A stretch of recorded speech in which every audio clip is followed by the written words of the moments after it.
Alright, this video is it. It's all we need. Donald Trump's former White House Chief of Staff, John Kelly, just did an interview where he lays out the Merriam-Webster dictionary definition of fascism and then explains how Donald Trump fits that definition to a T. Now, throughout this video, I will be laying out a clean and concise argument for why you should vote against Donald Trump if you care about America in any capacity, but I won't be telling you that he'll rule like a dictator, because I won't have to. I'll be using the words of people like John Kelly, high-ranking officials like Mark Milley, and many other people that worked very, very closely with Donald Trump throughout his time in the White House and beyond. And they all seem to be saying roughly the same thing. There seems to be one clear through line with all of these reports that Donald Trump is unfit to serve, and that is that he is anti-American to the core. That's why you see lifelong Republicans who are okay with this immigration rhetoric, who are okay with bombing the Middle East relentlessly. Even they are coming out and saying, Trump is too much for me because he wants to terminate the rules and laws of the Constitution,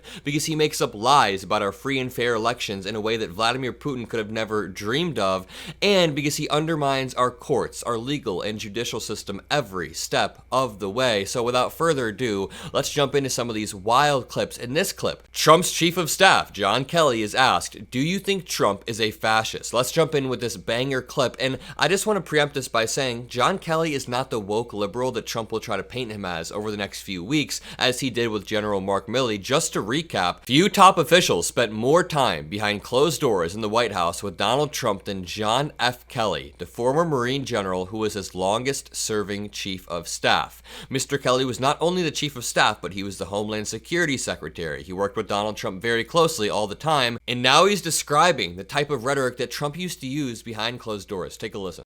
What do you think? Do you think he's a fascist? Well, I'm looking at the definition of fascism. It's a far-right, authoritarian, ultranationalist political ideology and movement characterized by a dictatorial leader, centralized autocracy, militarism, forcible suppression of opposition, belief in a natural social hierarchy. So certainly, in my experience, those are the kind of things that he thinks would work better in terms of running America. You know, again, back to this issue of, democracy is complicated, messy to operate, probably the worst kind of government there is, except for all the other ones. I think Churchill once said that. And again, our Constitution, our founders built in to the Constitution and to the way our government operates, built in a lot of checks and balances, and didn't design the government to be streamlined and whatnot. So, but certainly the former president is in the far right area. He's certainly an authoritarian. Admires people who are dictators. He has said that. So he certainly falls into the general definition of fascist, for sure. Very well said from John Kelly, and he is using the definition of fascism that pops up when you Google it. So it is the most widely accepted definition of fascism. Then he lays out how Donald Trump fits that definition. And I have more clips to play, but I want to take this one step further, because I know I have a lot of Republicans watching. I read the comments. I see all the MAGA comments that have been popping up over the past few days, past few weeks as we near the election. So I want to prove every single thing that John Kelly said right there. When it comes to the Constitution, yes, Donald Trump is called to terminate the rules within it. He said, so, with the revelation of massive and widespread fraud and deception, by the way, fraud that Trump never proved, working closely with big tech, the DNC, the Democrat Party, do you throw the presidential election results of 2020 out and declare the rightful winner, or do you have a new election? A massive fraud of this type and magnitude allows for the termination of all rules, regulations, and articles, even those found in the Constitution. Our great founders did not not want and did not condone false and fraudulent elections. So what Trump is saying here is that due to this widespread fraud that he was never able to prove in any court whatsoever, even with judges that were sympathetic to him, that we should throw out the election results or hold an entirely new election, even if that means terminating some of the pre-existing rules in the Constitution. That is antithetical to what the founders ever wanted. That is antithetical to what the Constitution is written as. When it comes to the media, Donald Trump has been saying a lot lately. I mean, we know from day one, Donald Trump's been saying fake news, the media is terrible, but he's been saying recently that he wants to strip the broadcast licensing away from stations like CBS, stations like ABC. He's also been applying pressure on Fox News to stop playing attack ads, even though he has no control over what ads Fox News plays. Usually it just goes to the highest bidder. If the Kamala campaign wants to pay for an ad on Fox News, a slot, then they can do that. But listen to Trump here. I think it's the greatest scandal in broadcast history, actually. But think of this. So CBS gets a license, and the license is based on honesty. I think they have to take their license away. I do.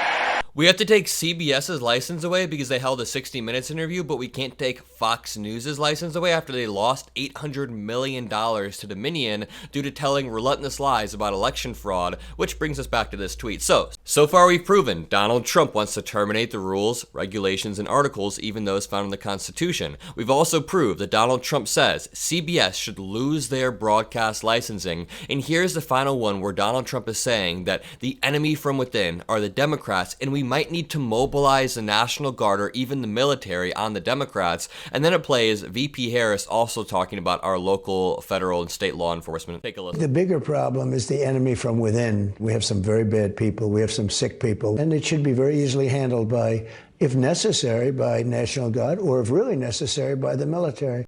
I have spoken to both state and local officials, both Republican and Democrat, to let them know we will be with you every step of the way. In times like this, we stand together as one nation.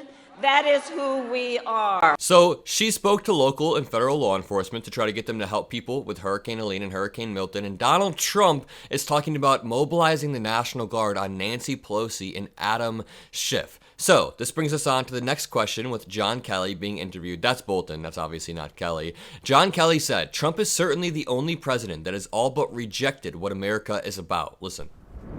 He's certainly the only president that has all but rejected what America is all about and what makes America America in terms of our Constitution, in terms of our values, the way we look at everything, to include family and government. And he's certainly the only president that I know of that was certainly in my lifetime that was like that.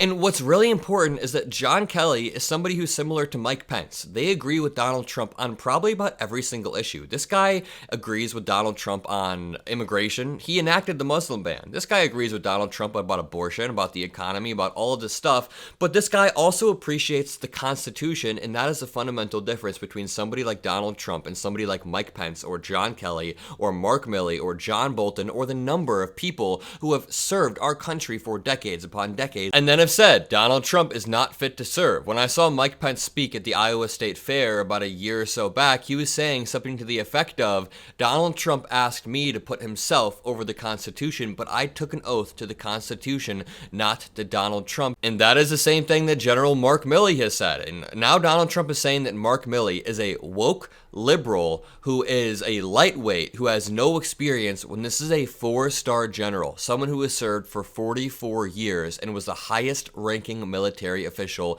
in the nation. Who is Donald Trump to say that? We don't take an oath to a tribe. We don't take an oath to a religion. We don't take an oath to a king or a queen or to a tyrant or a dictator. And we don't take an oath to a wannabe dictator. We don't take an oath to an individual. We take an oath to the Constitution, and we take an oath to the idea that it's America, and we're willing to die to protect it.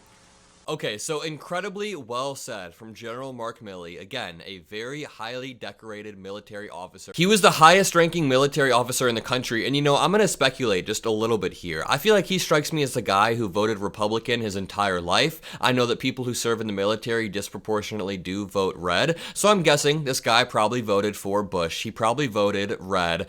But Donald Trump pissed him off so badly due to his anti-American rhetoric that he did this. This was after January 6th, and he's very clearly talking about Donald Trump when he's a little bit pissed off, and he says, "We don't take an oath to a dictator, and we certainly don't take an oath to a wannabe dictator." When he says wannabe dictator, you could tell he's a little bit pissed off. It's clear who he's talking about. After January 6th, why else would he talk about the Constitution like this? Or a dictator. And we don't take an oath to a wannabe dictator. He's talking about Trump. That is like when you subtweet somebody, but you don't actually say their name. And this is what Donald Trump has to say about Kim Jong-un. You're going to tell me he's not a wannabe dictator? Are we close to seeing Mr. Kim here at the White House? Could happen. I mean, They talked about that yesterday I would with have Mike him. Pompeo? Yeah, I think it's something that could happen. Yeah. Hey, he's the head of a country, and I mean, he is the strong head. Don't let anyone think anything different. Right. He speaks, and his people sit up at attention. I want my people to do the same. Well, Kim Jong-un speaks and his people sit up at attention. Trump wants his people to do the same. Now, there's a lot wrong with that statement, but I'm just going to point out the obvious. Kim Jong-un's people sit up at attention because they will get killed if they don't. They will get killed if they don't stand up at attention. Now, here is John Kelly saying that Trump praised Hitler multiple times behind the scenes. He commented more than once that, that Hitler did some good things too. And of course, if you know history, again, I think he's lacking in that. But if you know what Hitler was all about, it'd be pretty hard to make an argument that he did anything good. So what would you say when he said to you that Hitler did a lot of good things? Well, I tell him that. I said, sir, first of all, you should never say that. But if you knew what Hitler was all about from the beginning to the end, everything he did was in support of his racist, fascist life, philosophy, so that nothing he did you could argue was good. It was certainly not done for the right reason. And but he would occasionally say that. Okay, so a lot of people are going to say in the comment section below, if you're a Trump supporter and you're still watching, Adam, this is only hearsay. Why would a president talk about Hitler like that? Like, where is there proof of that anywhere? And the thing is, Donald Trump has quoted Hitler verbatim, and after he was called out, he doubled down. It took me 1 second to find this article titled, "Trump says he didn't know his immigration rhetoric echoes Hitler. That's a part of a broader pattern." And his immigration rhetoric doesn't just echo Hitler. Donald Trump says that immigrants are coming in and, quote, poisoning the blood of our country. He has used the word vermin. These are exact quotes from Hitler saying that Jews were poisoning the blood of the nation. I mean, he is perfectly mirroring it. And I'm not saying that Trump wants to kill 6 million people. Please don't take it as that. I don't even know if Trump is anti-Semitic. I don't know if it's Jewish people that he hates. I think it's anybody whose skin color is brown he thinks is inferior, as he's always talking about genes and genes and genes. Here's Kelly in another clip. He basically said to you that those who died for America on the battlefield were losers and suckers, and he said it more than once. Yes, but he would say it would always that something else would get him going. Oftentimes again, McCain, but he never could wrap his arms around why people would serve the country in uniform. What was in it for them? That was the general theme. And again, if you think that Trump would never deride our service members, that he doesn't think that they're lesser, take a look at this clip of him recently. He has said this many times. He always insists that the Presidential Medal of Freedom is better than the Medal of Honor. The Medal of Honor is what you get if you return and you are wounded. And this dude says that it's not that good of a prize because these people are wounded. And then that perfectly lines up with what he said before about wounded people being suckers and losers. I have to say, Miriam, I watched Sheldon sitting so proud in the White House when we gave Miriam the Presidential Medal of Freedom. That's the highest award you can get as a civilian. It's the equivalent of the Congressional Medal of Honor, but civilian version. It's actually much better because everyone gets the Congressional Medal of Honor. That's soldiers.